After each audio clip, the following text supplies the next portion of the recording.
Alabama Clemson? 4th straight year? Woo! Ain't my team, but hey, I'm excited, y'all. Are you?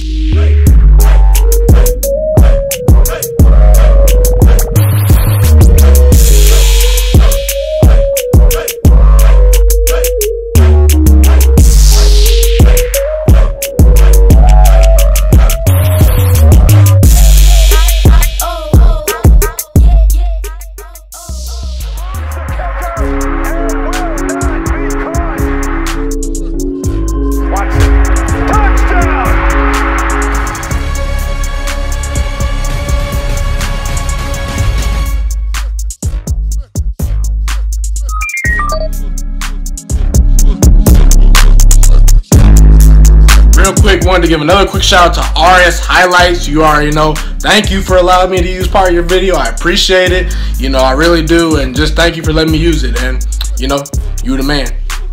What is good, y'all? It is Ghiman Mckinney, your boy. I'm back here with another video for you. And y'all read the title, you know. This is a preview of the Clemson Alabama, you know, national title rematch, you know, from last year, really the past 3 years, you know. This is the 4th time this team's met in the past 4 years, you know. People are complaining, saying, you know, man, I'm tired of these same teams, but, you know, I'm a little tired of it too, you know. I'm a Buckeyes fan, you know, representing my Bucks here. You know, I'm a little tired of it too, but in reality, these are two great teams. I love seeing great football being played. I will break down the game, give y'all my prediction and thoughts, and score prediction, things like that, but without further ado, let's get started. So I'm gonna go over the keys to the game before I do give my prediction and score and things like that. I'm gonna go over the keys to the game for each team to win. You know, let's start with Clemson. You know, the first key for me, get the ball to Justin Ross and Travis Etienne. If you don't know who Justin Ross is and you haven't been watching football, he's a great wide receiver for Clemson. You know, he's 6'4". He's a true freshman, by the way. He's 6'4", 205. You watch him on the field, you know, looks like he runs about a 4.4 or a 4.3. He's got great speed. That's his best attribute, speed and route running. He's big. You know, he can win those 50-50 balls. You know, he took over versus Notre Dame. You know, he had 6 catches for 148 yards, you know, 2 touchdowns. You know, he's always been there for Trevor Lawrence. He's one of his favorite targets, freshman to freshman. He just has big playability. You know, you need those home run hitters versus Alabama. You know, he averages 21 yards per catch. That's very key. He doesn't take long to get down the field, so you don't have to block your O-line a whole lot. Justin Ross, the real deal. Look for him to make big plays for Clemson. I think he's key. You know, Travis Etienne, you know, he's the running back for Clemson. They have to be balanced. You cannot beat Alabama being just one-dimensional, in my opinion, unless, you know, some bad things happen for them. You know, he has almost 1,600 yards. He has 22 touchdowns on the year. You know, he's a receiving threat out the backfield. You know, 8.3 yards per carry. So I think he's very key.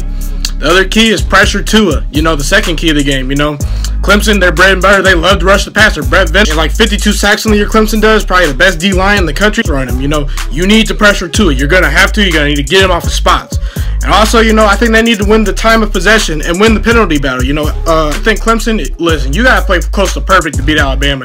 You know, Clemson can overcome a couple of mistakes, things like that, but you need to, you know, not penalize yourselves. And, you know, win time of possession. You know, Oklahoma held the ball. You know, their defense is atrocious. You know, their tackles suck. Their linebackers, everybody sucks. But, you know, they held the ball for about 35 minutes. You know, it gave them a chance to win.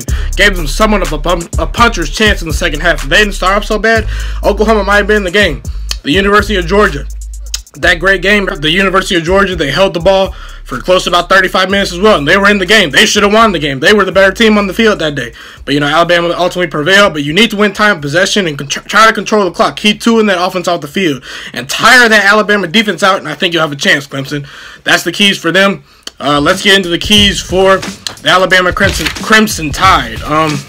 You know, for Tua Tagovailoa, their quarterback, who came in second in the Heisman voting. Some Alabama fans have told me they think Tua should have won the Heisman, you know. I think he had a great case. But for Tua, hit singles, not homers, you know.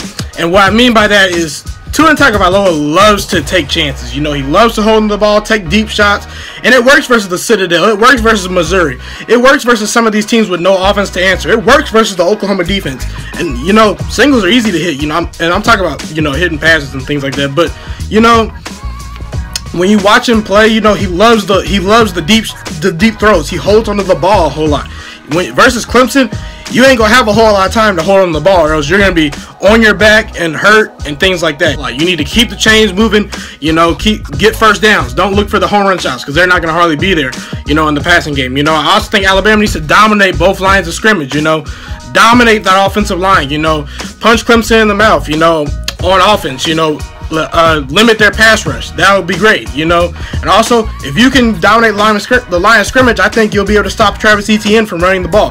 That will force Clemson to be one-dimensional with Trevor Lawrence, and you know he's gonna need some help. You know, you can't be one-dimensional beating Alabama. That's your recipe for success. And also, do not be yourselves, Alabama. You know, don't get penalties. You know, you let Oklahoma stay in the game a little bit with some of those penalties. Just don't be yourselves, and you're the best team.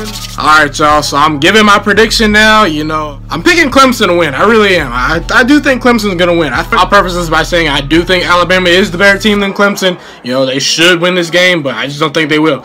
You know, I've heard people tell me, you know, that Trevor Lawrence isn't mobile enough to beat Alabama. You know, some of that's a little bit true. You know, they're going to need to use, and I think they're going to need to use the blueprint that the University of Georgia used, you know, with hitting those quick passes, you know, getting receivers down the field very quickly, you know, hitting a couple of deep shots when they're there. You know, Jake Fromm, the University of Georgia's quarterback, is not a dual threat quarterback, and he was able to light up the Alabama defense. You know, he threw for over 300 yards and like 2 or 3 touchdowns, something like that. So, you know, it can be done within the pocket. You know, I do think Clemson, like I said, does need to be balanced. You know, I expect Trevor Lawrence to step up and do big things. You know, I already mentioned he has great receivers. You know, T. Higgins, you know, he's got Justin Ross, like I said, Hunter Renfro's right there. He has great weapons, you know. And Clemson's offensive line is going to be able to block for him, I think. You know, they've only allowed 17 sacks in 14 games this year, guys. So I do think Clemson is going to be able to block Alabama's offensive line. I understand that Alabama's offensive line is another animal. They got Roquan Davis, you know, Quinn Williams, who's an absolute stud rushing the passer. Other people, you know, they got people in the back end, you know, like Deontay Thompson, you know, linebackers like Matt Wilson. They got players all over. I understand that, but, you know, look, I think Trevor Lawrence showed me a lot versus Notre Dame. I thought he'd be a little rattled. You know, I thought they'd bring some pressure. You know, I understand Alabama has a great D-line, but their secondary's had questions all year. You know, I do think you can throw the ball versus Alabama. You know, Riley Ridley, some receivers for Georgia got open versus them. You know, CeeDee Lamb was eating them alive. You know, they had another receiver for Oklahoma that was doing great things versus them. So you can throw the ball versus Alabama a little bit. Some of those issues, you know. And Clemson also does not need to, you know, get pressure on Tua by, you know, blitzing. You know, they can do it. They have great D-line talent. You know, Dexter Lawrence is not playing this game. I understand that. But, you know, they have a great backup in Albert Higgins. You know, they got Clelin Ferrell, who's probably the best pass. He's probably going to be a top 7, top 6 pick. Xavier Thomas, another great pass rusher. Christian Wilkins, Austin Bryant. You know, they have the best D-line talent in the league. And, you know, you look at Tua Tagovailoa versus LSU. You know, he struggled a little. Well, he didn't necessarily struggle, but he only completed about 58% of his passes. I think Clemson has a better defense than LSU. I think they'll be able to stop him a little bit more. You know, with the pressure they're going to get on him. You pressure Tua, you know, there's not been a quarterback that spent more time in the injury tent this year than Tua Tagovailoa. It just is reality. You know, you get pressure on him, you hit him a couple times, you know, he's going to forward a little bit. You know, he's gotten hurt a little bit. You know, versus, you know, Mississippi State. You know, Mississippi State held them to 24 points. I think Clemson has more NFL players than Mississippi State does. You know, Mississippi State, you know, you got Montez Sweat, all those great players. You know, they rushed Tua. They got after him. They had about 4 sacks in that game. I expect Clemson to do somewhat of the same things, you know, and ultimately versus Georgia. You know, these are 3 legit defense Tua has faced. You know, he's just struggled. You know, he threw like only about 150 yards, something like that. He threw 2 interceptions. You know, Georgia mixing a lot of zone and man coverage, and you know, ultimately, I think Georgia's D-line got a little bit tired. You know, they're not a team that's known for getting sacks on the quarterback. They're not even top 50 in sacks. And you know, Clemson is first in sacks. I expect that D-line to, you know, really get after Tua Tagovailoa. I think the game will be very close. And the last point that I gotta make, guys, the emotional advantage is with Clemson. You know, they got rid of Kelly Bryant. You know, they could be, you know, 13-0, 12-0, wherever they are right now with Kelly Bryant right now. They easily could. They have so much talent. But they got rid of him and put Trevor Lawrence in to put them over the top. They just did. You know, last year it was 24-7, something like that in the college ball playoff game. Clemson was dominated. They are looking for revenge. Those D linemen that could have went to the NFL, they stayed. You know, they want Alabama. They want them. This is what they came back to. They played Clemson. You know, I think they'll be down a little bit early, but I do think they'll come back and ultimately win 27-24. In this preview, guys, you know, hit that like button, subscribe, hit me up in the comment section. Tell me who you think is going to win the national title, things like that. And it's been your boy Ghiman Mckinney, and I'm Ghost, and go Buckeyes!